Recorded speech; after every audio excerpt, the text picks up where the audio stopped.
네이처 리퍼블릭 정은호 대표를 변론했던 홍만표 변호사.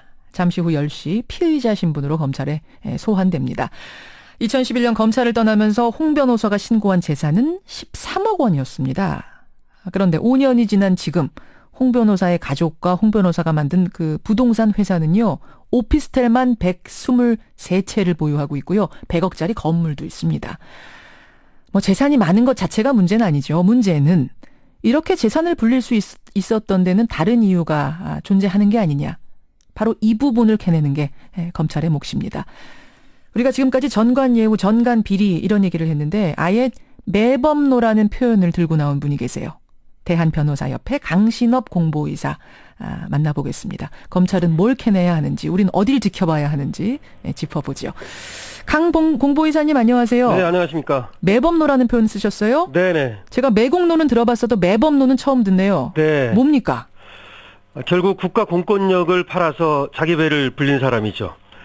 국가 공권력이라고 하는 것은 국민들이 자력구제권을 포기하고 대신 자기의 보호를 국가에 맡긴 것입니다. 예. 그런데 그 공권력, 다시 말해서 현직이라고 하는 또는 지위와 관직 이것들을 팔아가지고 사적 이익이라든지 예. 사적 어떤 이해관계에 큰 대의를 저버린 사람들 이렇게 말할 수 있겠죠. 관직에 있는 사람은 여러 분야에 많이 있는데 네. 누가 매범노라고 그들 중에 생각하시는 겁니까? 결국은 현직 판검사들이 이제 매범노고요. 그 다음에 현직 판검사들과 결탁해서 비리를 저지른 이 홍 변호사와 같은 사람들, 예. 최유정 변호사 같은 사람들을 결국 매범노라고 할 수 있겠습니다. 자신의 관직, 권력을 통해서 나라를 팔았다, 국민을 팔았다 이렇게 보시는 거예요? 그렇죠. 이거는 결국 아까도 말씀드렸듯이 사법권이라고 하는 것은 국민이 준 권력이거든요. 예. 그러면 이건 국민을 위해서 사용하라는 거 아니겠습니까? 예. 그런데 이것을 자신의 이익을 위해서 또는 관계자들의 이익을 위해서 팔았다는 것은 국민에 대한 배신이고 인명권자에 대한 배신이고 나아가서는 역사에 대한 배신이죠. 따라서 매국노와 마찬가지로 매범노라고 불릴 수 있겠다. 이런 생각입니다. 지금 홍만표 변호사의 혐의가 확정된 건 없습니다. 다만 겉으로 드러난 좀 특이한 팩트들을 살펴보면요. 일단 네. 재산이에요. 재산. 네. 검찰을 그만두던 2011년에 재산이 13억 원이었는데 불과 5년 만에 오피스텔 123채, 123채에다가 100억 원대 건물을 가진 그런 자산가가 됐습니다. 네. 신고한 것만 한 해 평균 수입료가 91억 원. 네. 이건 어떻게 생각하세요? 업계에선? 네, 이거는 상식과 경험치에 비춰 생각해 보면 됩니다. 사업을 하는 분이 돈을 많이 벌었다고 하는 것은 사업을 정당하게 해서 예. 그것은 칭찬받을 일이고 존경받을 일이죠. 그렇죠. 그런데 변호사라고 하는 직업은 면기난부라고 그래서 기근은 면할 수 있으나 부자가 되긴 어렵다라고 옛날부터 불려지고 있습니다.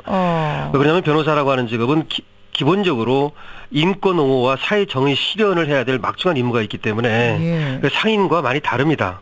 자, 근데 이렇게 돈을 벌었다는 것은 결국 비리, 범죄 행위를 하지 않고는 벌 수가 없는 것이고 지금 그런 정황이 드러나고 있는 것이죠. 하나하나. 아니 변호를 네. 기가 막히게 잘해서 그러니까 능력이 정말 뛰어난 변호 능력이 뛰어나서만으로는 모을 수 있는 재산 아니라고 보세요. 그럴 수도 있는 거 아닙니까? 그렇게 할 수 없습니다.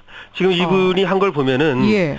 3개월 개업하자마자 3개월 만에 23억을 벌어들이거든요. 예. 그 다음에 1년에 91억을 벌어들입니다. 그렇습니다. 이것도 신고한 것만입니다. 예. 신고한 것만 그렇다는 것이고 지금 탈세 혐의가 드러나고 있기 때문에 실제로는 그것이 200억이었는지 300억이었는지 알 수 없습니다. 근데 이렇게 벌어들였다는 것은 현관들과 부정한 결탁과 그리고 부정한 방법으로 수임을 하지 않고는 예. 절대 벌어들일 수 없는 돈이다. 이렇게 단정해서 말할 수 있습니다. 아까 말씀하신 매범노들, 전관, 현관 이 매범노들의 결탁 없이는 이렇게 어마어마한 재산을 이렇게 짧은 시간 안에 벌어들일 수 있었을까?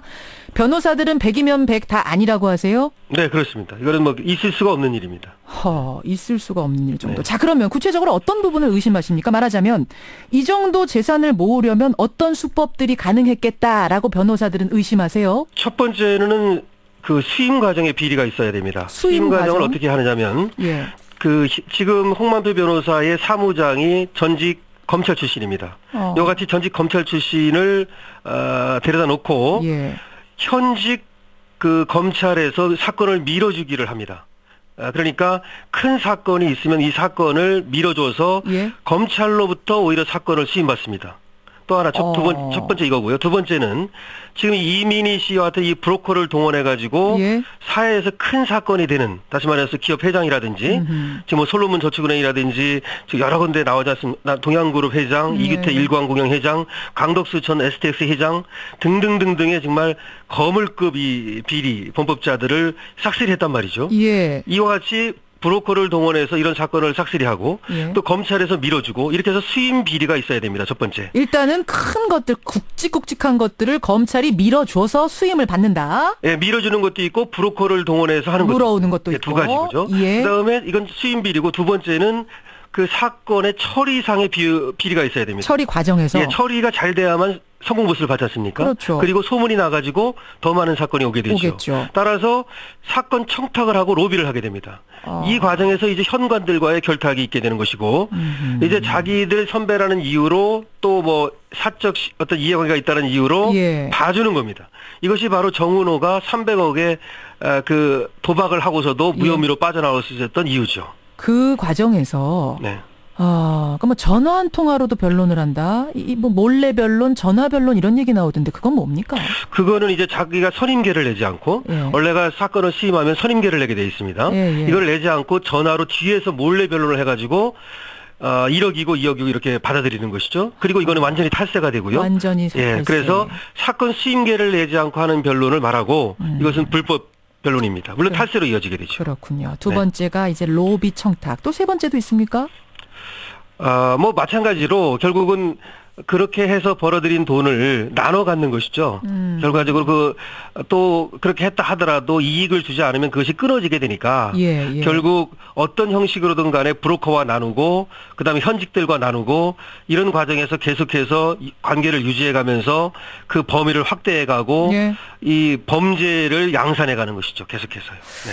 즉 그 홍만표 변호사가 검찰에 있을 때 저축은행 사건 수사를 지휘한 경력이 있어요. 네, 그렇습니다. 그렇게 되면 그런 사람이 변호사로 개업을 하게 되면은 관련된 것들은 수임할 수 없게 돼 있죠. 네, 그렇습니다. 예. 근데 지금 보면 저축은행 사건을 수임한 뒤에 후배에게 그걸 소개해주고 수임료의 절반인 3억 5천을 받은 혐의도 지금 잡고 있더라고요. 그렇습니다. 이런 경우도 많이 있습니까? 이게 지금 이런 경우가 굉장히 많았다고 봐야 되죠. 지금 1년간 자기가 최종적으로 근무했던 곳에서 사건을 수임할 수가 없거든요. 예. 그래서 이게 7억에 수임을 한 것입니다. 솔로몬 저축은행 사건이요. 예. 그래서 요거를 3억 5천만 원씩 나눠 갖고 요게 뒤에서 자기는 이제 몰래 변론을 한 것이죠. 신고도 하지 않고 탈세하면서 3억 5천만 원은 자기가 가진 대신 겉으로는 그러니까 후배 변호사가 하는 척하고 실제로는 뒤에는 자기는 전화 변론하고 몰래 변론하고 예. 이렇게 이어진 사건이 이제 요 사건이 되겠죠. 이게 지금 현관들 도움 없이는 하나도 안 되는 거죠. 그렇습니다. 그 현관 문제도 우리 항상 전관 예우, 전관 비리 이거 없애자라고 얘기하는데 결국 현관들이 정신 차리지 않으면 근절 안 되는 거네요. 그렇습니다. 전관이고 현관이고 여기서 앵커님이 생각해 보실 것은 전관이고 현관이고 모두 관입니다. 다시 말해서 지금 물을 흐리는 사람들은 우리 뭐 사법연수원을 나와서 로스쿨을 나와서 어렵게 개업해가지고 일하고 있는 소위 그 젊은 변호사, 일반 변호사들이 흐리는 것이 아니라요. 지금 전관도 결국 홍만표 변호사도 검사 출신 아닙니까? 그렇죠. 이런 사람들, 그러니까 현관이든 전관이든 이 관이라고 하는 사람들이 이 부패된 의식구조, 그리고 특권의식, 그리고 동료의식, 잘못된 동료의식, 이런 것을 보상심리, 이런 거를 갖고 계속해서 법조계를 흐리고 나아가서 국민을 우롱하고 있는 것입니다. 보상심리는 무슨 보상심리요? 자신들은 그러니까 검사를 지냈다, 부장검사를 지냈다. 그러니까 다른 사람들 변호사가 늦었고 또 국가를 위해서 봉사를 했으니 나는 좀 돈을 벌어야겠다. 이런 삐뚤어진 아주 삐뚤어진. 다른 친구들이 변호사로 돈 벌 동안 나는 공무원 하면서 못 벌었으니까. 네, 그런 것도 있는 겁니다. 네. 이 홍만표 변호사 같은 경우도 그 전에 자신이 여러 비리 사건을 수사하면서 오히려 비리를 하면 안 되겠다는 의식을 가졌어야 합니다. 오히려. 분명하죠. 그런데 물론이죠. 정말 아주 우리가 저도 변호사로서 부끄럽고 정말 한탄할 수밖에 없는 것은 어떻게 저런 인식을 가질 수 있는지 역사가 두렵지 않은지 이것이 정말 의심스러운 지경입니다. 어쨌든 오늘 검찰에 소환됐습니다. 네네. 검찰은 철저하게 수사하겠다고 했습니다. 네네. 어떻게 보세요? 가능할까요? 지금 저희들 대한변협에서도 고발을 했고요. 그리고 특검을 지금 또 요구하고 있습니다. 그래서 아마 지금 검찰에서도 이 사건이 워낙 언론에서도 관심을 갖고 국민의 관심사가 되다 보니까 부담은 있을 겁니다. 그런데 문제는 이 홍만표 변호사의 탈세라든지 변호사법 위반 이 정도에서 끝내서는 절대 안 됩니다.